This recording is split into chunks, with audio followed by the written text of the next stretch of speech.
अस्सलाम वालेकुम, welcome back our YouTube channel. Hope so you will be fine guys. जैसे कि आप जानते हैं हमने CSS 3 की basic to advance knowledge series का आगाज किया हुआ है।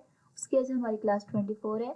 Today we discuss about CSS 3 text overflow property. तो आज हम देखेंगे कि टेक्स्ट ओवरफ्लो प्रॉपर्टी किस तरह से काम करती है। तो प्रैक्टिकल करके भी दिखाऊंगी और यहाँ से थोड़ा सा आपको बता देती हूँ ये सच होती क्या है। तो CSS 3 टेक्स्ट ओवरफ्लो जो होते हैं उसकी वैल्यूज हैं। क्लिप जो होती है वो बाय डिफॉल्ट वैल्यू होती है, मीन आप यूज करें या ना करें तो वो क्लिप वैल्यू ही मतलब बाय डिफॉल्ट वैल्यू है। इसके बाद एप्लिसिस है, इसके बाद स्ट्रिंग वैल्यू है। तो वो मैं आपको बताती हूँ किस तरह से काम करती हैं। In the previous video class 23 थी, उसमें वही discuss about white space no wrap property की बात की थी। मीन कि हमारा जो कंटेंट होता है वो एक लाइन में आ जाता है जब हम नो रैप यूज़ करते हैं। White space no wrap use करेंगे तो इस तरह से वो डिव से बाहर एक लाइन में शो होना शुरू हो जाता है। तो इस वाली प्रॉब्लम को सोल्व करने के लिए हम टेक्स्ट ओवरफ्लो प्रॉपर्टी का इस्तेमाल कर रहे होते हैं। यहाँ पे है CSS 3 white space property in previous class 23 उसमें अगर हम white space property no wrap के साथ ओवरफ्लो हिडन यूज करें देन जो हमारा कंटेंट यहाँ पे डिस्प्ले हो रहा होता है हमारे डिव के बाद वो शो नहीं होगा। जैसे कि मैंने अभी आपको बताया था, इधर मीन कि ये वाला कंटेंट अगर हम ओवरफ्लो हिडन प्रॉपर्टी का यूज करेंगे ये हमें शो नहीं होगा। लेकिन यहाँ पर वो हमारा जो कंटेंट है, मीन ये लास्ट वाला वर्ड है वो कंप्लीट शो नहीं हो रहा, मतलब इस तरह से अच्छा नहीं लगता। तो इस वाली प्रॉब्लम को हम सोल्व करने के लिए टेक्स्ट ओवरफ्लो का इस्तेमाल कर रहे होते हैं। मीन कि यहाँ पे CSS 3 टेक्स्ट ओवरफ्लो एप्लिसिस यूज़ करेंगे। एलिपिसिस इसकी वैल्यू हम यूज़ करेंगे तो वो अभी जो ओवरफ्लो हिडन है देन अगर हम इसको यूज़ करेंगे, सपोज अगर हम टेक्स्ट ओवरफ्लो के साथ ये स्ट्रिंग वैल्यू यूज़ करते हैं तो फिर वो यहाँ पे डॉट दे देगा। मीन की हाइफन एटसेट्रा आप कुछ भी बी से कुछ भी राइट डाउन करेंगे स्ट्रिंग वैल्यू के दरमियान डबल कोटेशन के दरमियान और देन सेमीकोलन लगाएंगे तो यहाँ पर एटसेट्रा ABC कुछ भी आप राइट डाउन करेंगे यहाँ पर शो होगा। और जो स्ट्रिंग वैल्यू है वो हमें एंड पे डॉट दिखाती है। मीन यहाँ पर अगर हम एलिपिसिस यूज़ करेंगे तो वो एंड पे हमें डॉटेड दिखाएगा। मीन कि अभी टेक्स्ट आपका कंटिन्यू है, मतलब इस तरह की प्रॉब्लम नहीं आएगी। तो इस तरह से हम इसको यूज़ करते हैं। तो अभी मैं आपको नोटपैड प्लस प्लस पे लेके जाती हूँ और आपको दिखाती हूँ कि किस तरह से काम करता है। तो ये देखिए, हमने जैसे कि मैं ऑलरेडी आपको प्रीवियस वीडियो में बताया हुआ कि हम फर्स्ट HTML के बेसिक स्ट्रक्चर राइट डाउन करते हैं। उसके अंदर हमने टाइटल के अंदर CSS 3 टेक्स्ट ओवरफ्लो प्रॉपर्टी का यूज़ किया हुआ है। नेक्स्ट हम क्योंकि यहाँ पर इन पे CSS यूज़ कर रहे हैं तो यहाँ पर हम स्टाइल के अंदर ओपनिंग और क्लोजिंग स्टाइल के अंदर जो भी अगर हम हेडिंग के ऊपर कोई भी CSS अप्लाई करेंगे हम यहाँ पे राइट डाउन करेंगे। अगर हम डिव के ऊपर अप्लाई करेंगे वो भी हम यहाँ पर यूज़ करेंगे। तो अभी तो हमने डिव के ऊपर अप्लाई करनी है और डिव की ID हमने रखी है टेक्स्ट। इसको कॉपी करेंगे यहाँ से टेक्स्ट को, और आपको मैंने ऑलरेडी बताया हुआ कि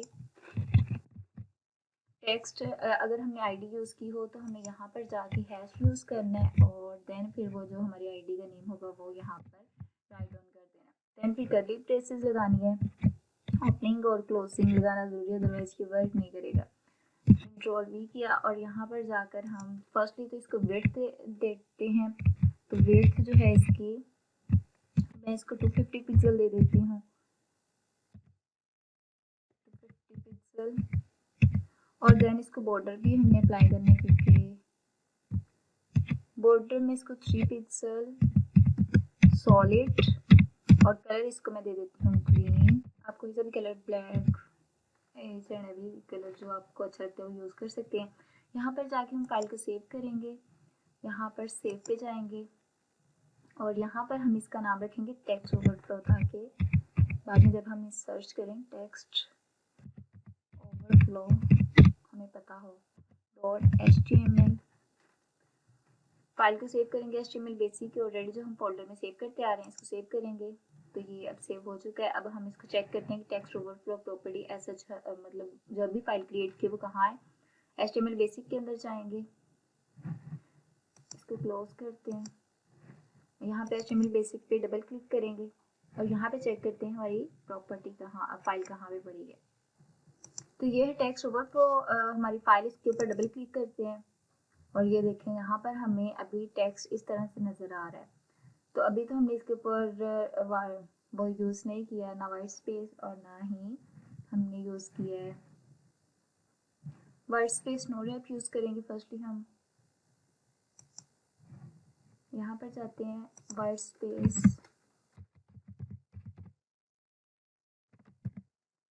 नो रैप और सेमीकोलन, कंट्रोल एस करेंगे। फाइल सेव हो गई। अब हम जाके इसको रिफ्रेश करते हैं तो आप चेक करेंगे कि लाइन में हमें शो हो रहा है। इस वाली प्रॉब्लम को हम सॉल्व करने के लिए फर्स्टली तो ओवर हिडन प्रॉपर्टी का यूज़ करते हैं। ओवरफ्लो हिडन, जैसे कि मैंने पीछे आपको बताया था, ओवरफ्लो हिडन और कंट्रोल एस करेंगे। अब मैं आपको जाके ब्राउज़र को रिफ्रेश करके दिखाते तो ये हिडन हो गया, लेकिन ये जो हमारा एंड वाला वर्ड है ये कंप्लीट शो नहीं हो रहा। तो ये इस तरह से अगर हम as a user point of view देखें, मीन कि अगर कोई हमारी साइट पे आए और इस तरह से उसे टेक्स्ट नज़र आए तो उसे तो इस चीज़ की समझ नहीं होगी कि ये टेक्स्ट वर्ड क्या है या कंप्लीट है कि नहीं, या उसके आगे और भी कंटेंट है। तो इसके लिए हम यूज़ करेंगे यहाँ पर टेक्स्ट ओवरफ्लो।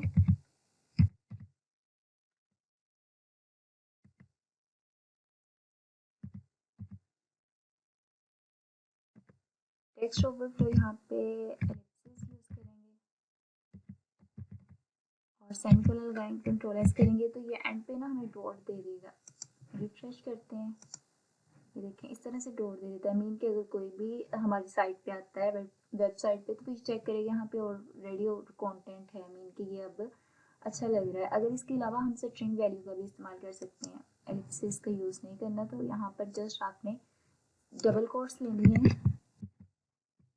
और इसके अंदर आप सपोज एटसेट्रा कंट्रोल एस करेंगे और यहाँ पे चेक करें, आपको ये शो होगा।